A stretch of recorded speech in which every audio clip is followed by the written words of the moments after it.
This has been the band where everybody actually gets along. Right. Like everybody talks about band of brothers, but we really are like that. We all get along. You're talking about this bus. When you live in spaces that small with so many people, you have to get along. And I've seen other dynamics in other bands where it's been awkward, where you can tell people didn't get along, and then the next thing you know, somebody's out of the band. We just don't have that problem. That's awful. I got lots of gray hair now. Oh, you do his voice. Eddie does it great, Josh. Better get big. My favorite one is just, gosh damn it. You'll hear that a lot. Hey, little Guy. buddy. Hey, little buddy. Hey, guys, pick up your trash. Pick up your trash. I'm I'm tired tired of telling of y'all trash this. playing trash can Jenga. That's what he always says. And that just makes you more mad. Yeah. I feel bad for that instrument because one movie changed its reputation. Before that, it was like a respected jazz instrument, and then Deliverance came out, and it's like, oh, swim faster, we hear banjos. He's wrongfully accepted Yeah, this opinion of his that the banjo is not going to pick up chicks. But maybe there's some girls out there that dig the banjo. Ladies, if you dig the banjo, Let Austin know. let Austin know. Let him know he can use it. I've always referred to the banjo as birth control with strings. It's pretty good. Yeah. I'm not into politics, but seeing those two go at it, oh my gosh. Let's just be real clear here. It's like Hannity and Combs on the bus. I think we're giving James a little too much credit here. My favorite thing to do is just walk up and just say something I know it's going to spark James up. Like saying something like, man, I can't believe Obama took all that money away from NASA. And I have no facts by that. It's just something I know will get him fired up. And then I walk away, and him and Josh start arguing for about 2 hours. James means Watch well. him do it. He means well. And some of his views, I agree with them. And some of them, even though I don't agree with them, I think they're well founded. But he's so stubborn. He's the most confident, wrong person that I've ever debated with. Trigger's the bus dog. They say dogs are like their owner, right? Well, we're both like short-legged. We're both a little chubby. We both snore. We both have asthma.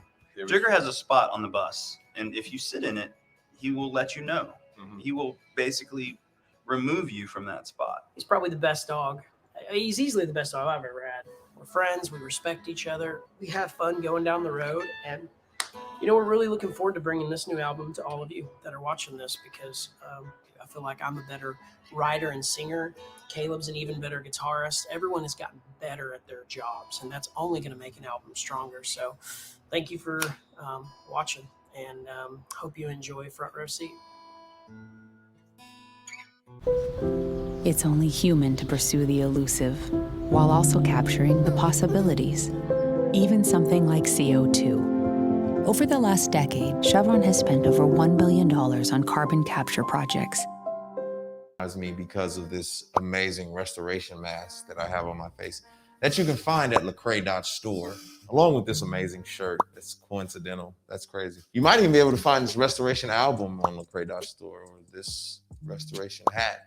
And these are not placed here on purpose. They just happen to be sitting around because they're so amazing. Anyway, I'd like to talk to you all about the book, I Am Restored, How I Lost My Religion and Found My Faith. What does that mean, Lecrae? How I lost my religion and found my faith. What does that even mean? I think that this book is going to be very helpful for people. This is not like a book promotion. This is like me really trying to answer what that means, how I lost my religion and found my faith. If anybody knows my story, they know I've experienced tons of trauma, physical abuse, sexual abuse. I've been in car accidents, like multiple car accidents. I've verbal abuse. I have, my dad left when I was like 2 years old.